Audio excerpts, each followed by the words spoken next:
Hi there, I'm Amy Fothergill. Welcome to gluten-free fresh pasta making. We're going to have a class today on how to make fresh gluten-free pasta. I'm going to do some very thin spaghetti, almost like an angel hair, and then I'm going to make some tomato sauce. This recipe, what's nice about everyone knows how I love my little electronic scale, is that if you need to make half a recipe, which I did today, or you need to double it or triple it, it's very easy when you're doing. Pour that in.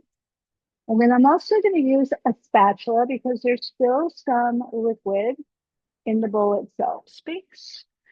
And now with my hands, I'm just going to bring that together. And now what I want to do is I want to form it into, you press it into a rectangle and you want to make sure it's thin enough that it's going to fit through here. Put it through, and now I'm going to put it through once, and I'm going to put it through twice.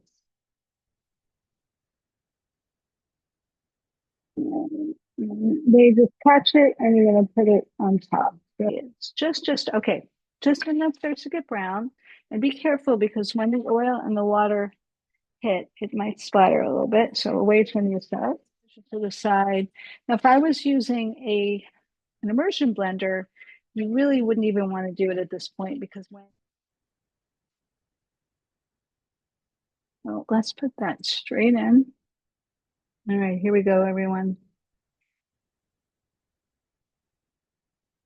A little hot. Hmm.